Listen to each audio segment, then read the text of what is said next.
If anybody has a baby, when it is born, immediately after it is born, watch him the first month. Is he smiling? He's smiling. But when is he smiling? Only when it is asleep. Did you try to make him smile to you when he is awake? He will not succeed. But when he is asleep, he smiles. Even sometimes he laughs. With whom? And we understand that when somebody smiles, he had to see something.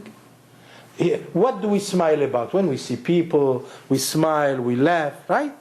I see you, I would smile. But the baby, what does he see? The first month he doesn't see anything. In fact, some of them do not see for 2 months. So with whom, about what does he smile? Does he have any experience in life? Did he experience anything to smile? About darkness? What? He smiles with those with whom he lived before. He comes from somewhere. And he comes directly from heaven. In heaven he was there with his friends, enjoying himself a tremendous amount of happiness. Did you ever see a baby born laughing? How come no one is born? How come? All the time when they are born they have to cry. Why is it that they have to cry? How come he comes to this world, the first thing that he does is cry? Why? Because nobody wants to live where he was before. You know where he comes from?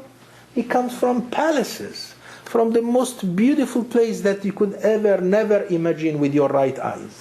Impossible. We have to believe in that. Otherwise, I'll ask you another question.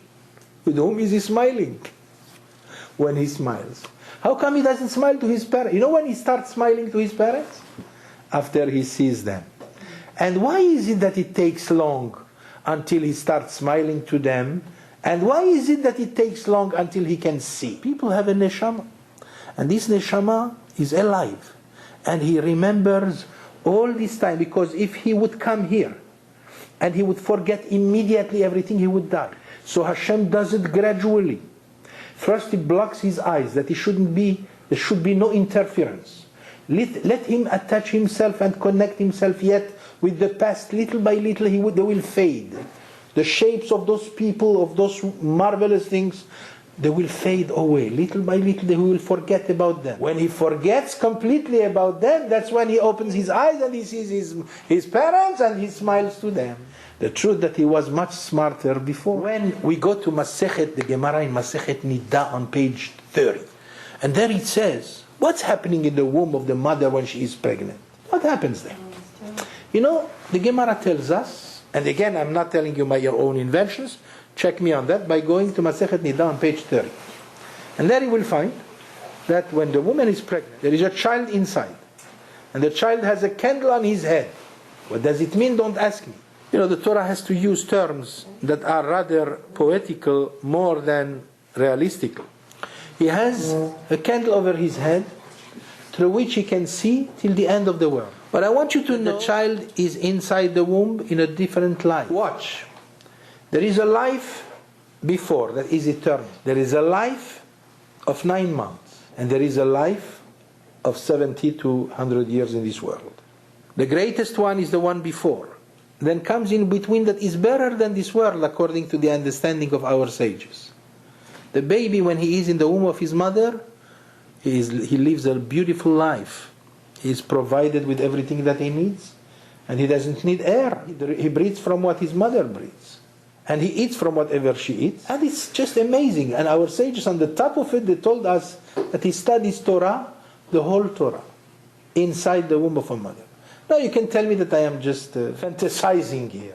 Okay, it's up to you to say it's a fantasy. But listen, our sages have proven themselves already in so many things. And we have proven our ignorance in everything. Why would we come and say what they say is sheer fantasy? You understand my question? You know, people are so easy to say, come on, what are they talking about? This is stories of children. Why? Why would you think that you are smart? Look how much they knew. And look how much we don't know. We have to ask why the baby cries. He cries because he didn't want to come to this world. He refused. The Gemara tells us that God tells him go. And he says, please, don't send me to this world. This world is a world of darkness. You want me now to separate from a world of light and knowledge. And you want to send me to a place in which everything is dark. And God says to him, go my baby, go my son. You have to. You are in my royam, in my place. You are not earning what you have. The joy that you have to earn. Otherwise it's considered lechem busha. The Zohar HaKadosh says, nahma de kisufa, bread of shame. If one gets bread without earning it, it's a source of tremendous shame. So God says you have to go and earn your bread. Go to this world. Only it's a few years. It passes very quickly. Like King David says, it's like the fly of a bird. And not even the bird that stands with his shadow, with the shadow of his wings, but a shadow that flies away, not the shadow of a wall. The Gemara says in Masechet Berachot. This world goes so quickly, it will be over in no time. But in the meantime, do the best you can. Invest whatever you can so that you come back to me and deserve what you have, and I will give you a tremendous bonus. But first prove yourself when you come to this world. Stand up on yourself. Learn Torah. Do your mitzvot. Do what is necessary. Do works of kindness and charity. And widen your knowledge by yourself. Let something be your own labor. And then come back to me. And then you will enjoy tremendous joy because it's yours. It's not like before, it's not yours. But when he comes, he keeps begging, so I have no choice. So the Midrash tells us that the Malach, the angel, he takes him with his hands. No, you might ask me, what hand? What are you talking about? I mean, this is a puff of air maybe. A neshama, what's a neshama? A puff of air? So where are the hands? Where are the legs? Well, I want you to know something else that the Zohar HaKadosh does tell us. That there is another body. You think that's the only body that you have? Everybody, Malkiel, you have another body. And that body, you don't see it here. We cannot see it because our eyes are very limited. The Ari HaKadosh tells us that everybody has a duplication of his body. The light that are projected from your body is the same shape exactly. I'm sure you heard many times those clinical deaths when people practically were in a total coma. And when they came back, they said that they were watching, they were planning, they were hovering above their body, and they look at their own themselves, they see their body, but at the same time they see their own body on the table. And they don't understand, but this is my body and here I am, so where am I? What's going on? They don't understand that there is what we call Or HaMakif, that's Kabbalah. There is a light that encircles the body that has the same shape. And by the way, the Ari HaKadosh was able to see in his time. That's why he was able to see the deeds of everyone. Just from if he sees something is missing in that light, that means he knows exactly what you committed that day. Is it the aura? The aura. But the aura has the same shape. When we are out of the body, that aura is exactly as you see. Which means, you know what it says? It says that the first thing that will happen after we die, before the judgment, we will be able to see our parents. We will be able to see all the friends that passed away before. We will be able to see so many people who will come, and you will recognize them. How can you recognize them? Didn't we leave the body in the grave? So what are we going to see? Just puffs, little smokes? No, you will see the whole body. Only it's made of energy. It's not made of blood, but the shape is the same, exactly the same. So now the baby, when he has to come, he comes by force. And when he is snatched from the other world to come to this world, it's the biggest pain. Let me just tell you one more thing. Everybody is afraid of death, right? Death is very painful. But you should know that birth for the baby is more excruciating than death that we experience. That's why he cries. Did you know that? It's very painful to come to this world, much more than to get out from this world. And look, we spend the whole lifetime worried about the day of death. We are afraid of death. And yet, the baby, what he goes through when he comes here, is much more excruciating. You want to know why? The Midrash Kohelet Rabbah tells us, because before he comes in, he also doesn't know. Why do you think we are afraid of death? Because we don't know what's going to be after. Are we going to stay in the grave? What about how can I breathe? As some people say. How can I breathe if I am in the grave? How can I breathe? are not going to breathe, you silly.